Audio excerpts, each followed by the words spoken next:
Hello, my name's Tabitha. Welcome back to my channel. Today we're going to talk about limiting beliefs. I happen to be an authority because I have had a lot of limiting beliefs.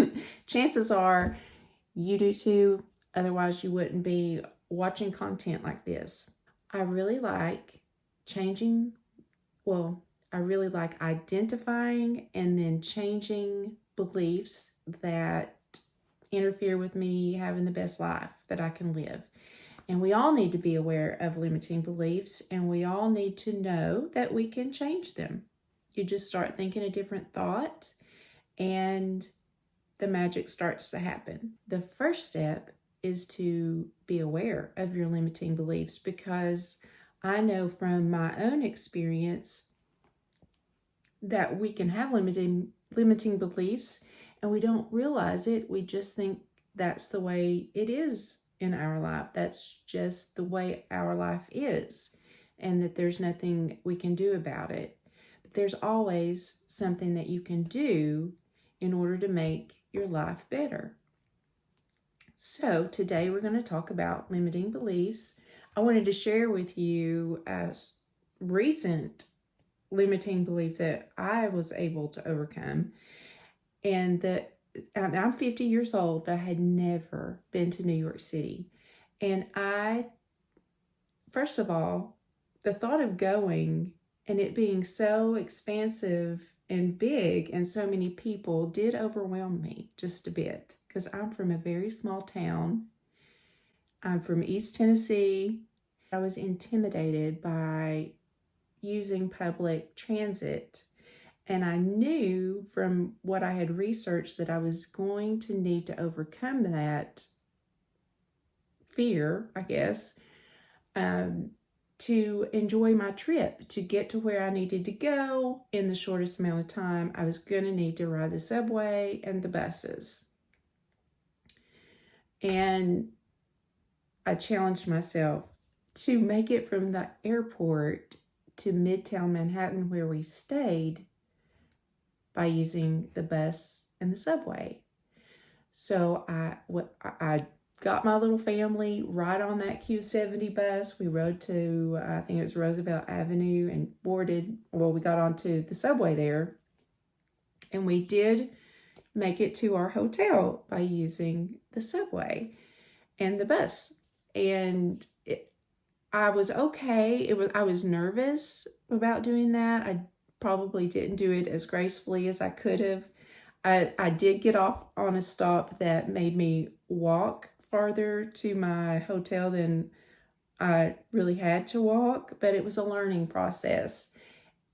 The next day I got a little better, and by day 3 I was so comfortable using public transportation to get to where I needed to go that I marked off almost every single thing on my bucket list and had a great time. And I overcame that limiting belief that little old me from Jacksboro, Tennessee I thought I couldn't ride the subway. And I was very afraid of it. And it was fine. It wasn't scary. There were nice people on there.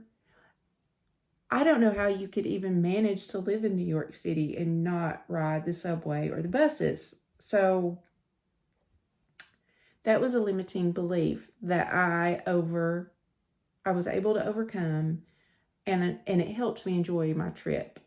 Sometimes with limiting beliefs, we can actually start feeling like we're our own worst enemy.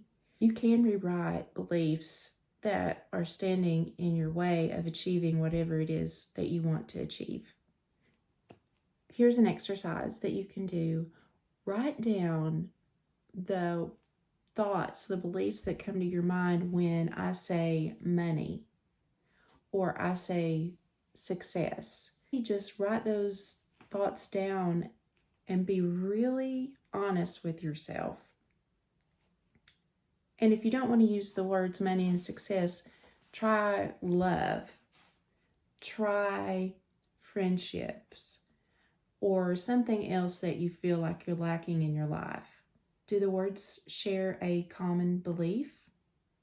Like money is hard to earn? Or everyone I fall in love with doesn't love me back, or all the good men are taken, that is a limiting belief.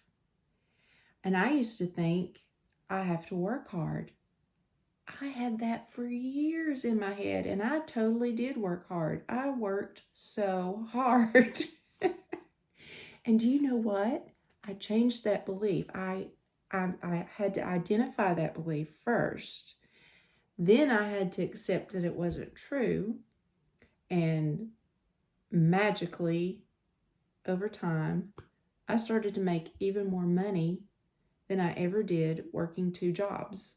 It's because I stopped believing I had to have 2 jobs, and I stopped believing that I had to work hard for my money. It's just not true. You do have to earn money. You have to have an energy exchange for your money, but you don't have to work 2 jobs, 16, 18-hour days, unless you want to do that. So let's talk about how to reprogram your subconscious mind. Well, first you have to become aware, like I've said before. Become aware of those negative thoughts, those limiting beliefs, and replace them with the opposite thought. If you say, oh, I could never ride the New York City subway system, then you replace that with first the awareness of that thought, and then you say, I can do that. I can ride the New York City subway system. And guess what happens? Your little subconscious mind, after you do that enough, finds out ways you can ride it. You're like, I'm sure that my subconscious helped me find a way to ride the Q70 bus to Roosevelt Avenue. And then my subconscious mind helped me figure out, oh, I can use Google Maps to plug in my destination and choose public transit. There's like a little bus icon you can touch.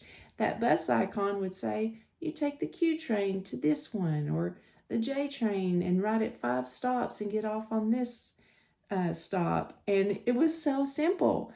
But when I was in my limiting belief of I couldn't ride public transit in New York City, I didn't know how to do those things. So I had to become aware that I had that limiting belief. And then my subconscious mind, when I kept saying, I can do this, I believe I can do this, my subconscious mind helped me figure out a way how to do it. But I had to repeat it. I had to keep reassuring myself, I can do this. Same with the earning the money. I don't have to work hard to earn money. I have a high value. I am valued by my employer, and so on and so on. And eventually, I started seeing that as my reality. But I had to do some things. I had to take some inspired action. I had to actually request an increase in pay and wait patiently while that was being evaluated. Then I had to believe that it was going to happen. I had to believe that I was worthy of an increase in my pay and that sort of thing. So that was how I reprogrammed my mind to earn more money with less work and to go on a sort of a bucket list trip for me, and figure out how to, overcome something that was a limiting belief in my life.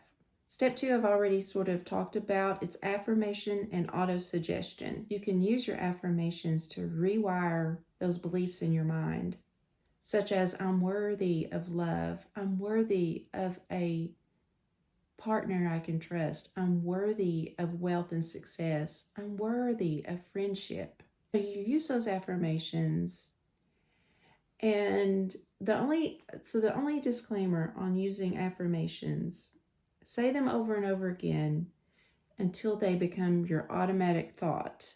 When you feel a lack of money, you automatically click over to, oh no, I have all the money I need. I have all the money I need. But don't associate with saying your affirmations with the lack of that. Say your affirmations with an association of, I already have that. I hope that makes sense. I heard someone, and I didn't write down who, point this out in a YouTube video I was watching over the weekend, and I thought, that is a powerful point. You cannot be from a state of lack and say your affirmations and it help.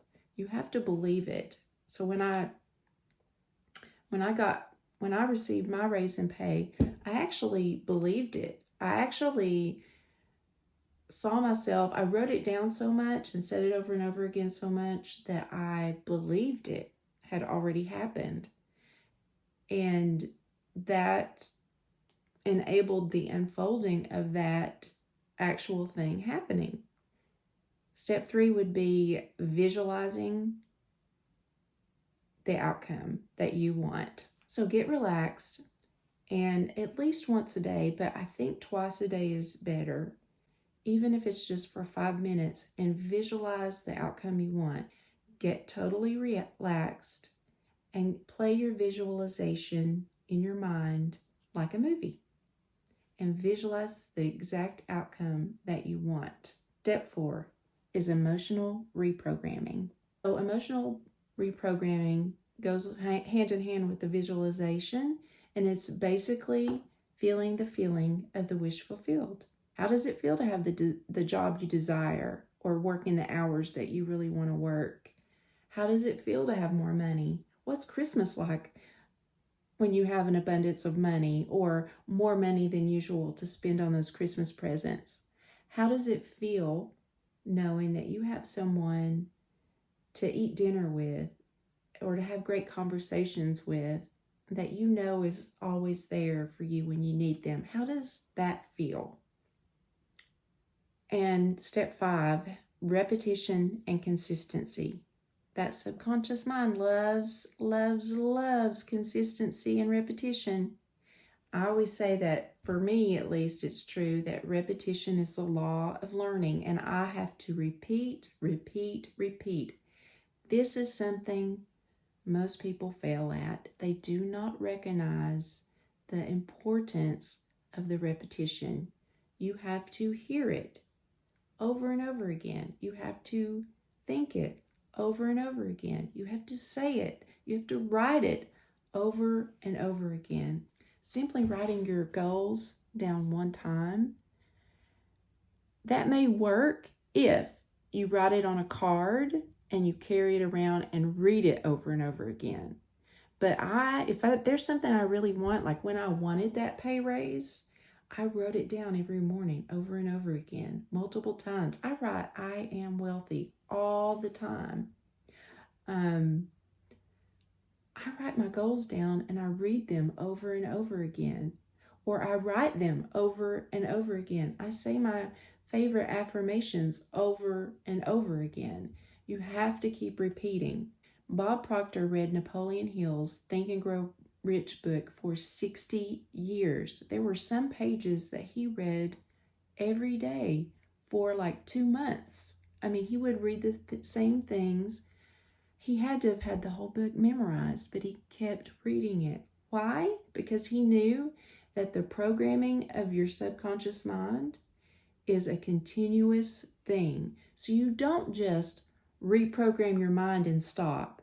You have to, for the rest of your life, put good things into your subconscious mind. Because if you don't, it's like a garden that you leave unattended and weeds will overtake it. You have to continuously. There is no one thing you can do to reprogram your subconscious mind. It is a lifelong work, but it is the best work that you can ever do for yourself. And there's a role of your environment and the people you're around. You want to try to surround yourself with people who are like-minded.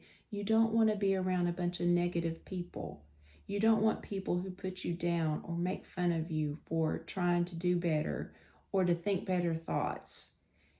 Unfollow people that you see on Facebook who are negative or always spouting negativity in their posts. Don't even concern yourself with those people. Find people who think positive and want to achieve things the way you want to achieve them, and surround yourself with those people and try to do the things that you see in their life that's working. Watch uplifting content on YouTube or TikTok.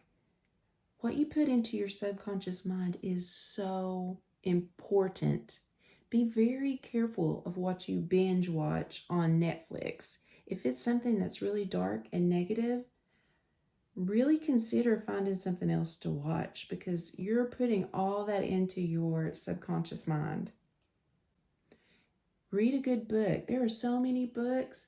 Anything by Wayne Dyer, anything, Bob Proctor, Rhonda Byrne books.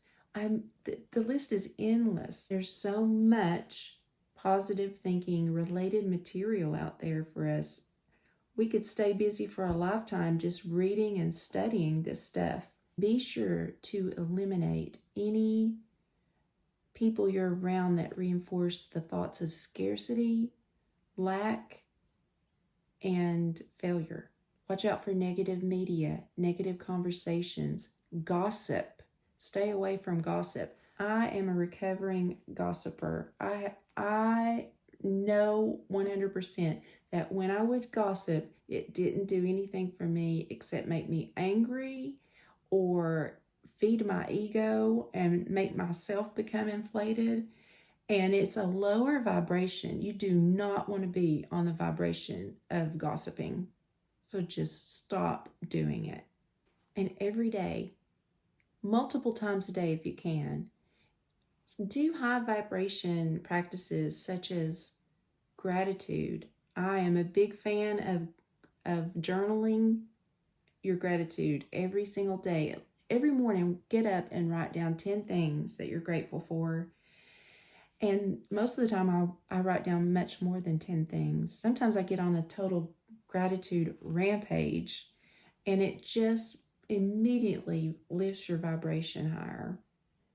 Be sure to always remember every single day to do some self-care. My favorite self-care is walking. I love to go walk. I have a park very close to me, and I try to take 30 minutes a day for myself to go out there. I listen to an audiobook. I relax. I walk. I take in the beauty. I just let go of anything that might have me in a state of resistance. Maybe I've had a lot to do in a short amount of time, or I just have tasks that are stacked up that I need to get accomplished. It doesn't matter how much I still need to do. I try to just say nothing is more important than my 30 minutes walking because I'm important and I need that time for myself. So find something that works for you. Maybe you just like to sit down and read a book for 30 minutes. Maybe you like to go to the gym. Maybe you just want to scroll on social media. Whatever it is, if it relaxes you, if it's your time to unwind, then it's a good thing. Be sure to implement that in your daily routine. Identifying negative beliefs is something that you don't do once and then you're done. It is a daily thing that you need to be aware of and that you need to implement. And you can do it. We all need to be aware, and we all need to know that the more we learn, the more we grow. And the more we learn about ourselves, the better person we can become. So identifying limiting beliefs is just part of that. And I just really want to thank you for watching. Please leave a comment on how you have identified limiting beliefs in your life and what you did to overcome that. Thank you for watching. Please subscribe and turn on your bell notifications. And I just really appreciate that you're here. I hope that you have a great day. Love you.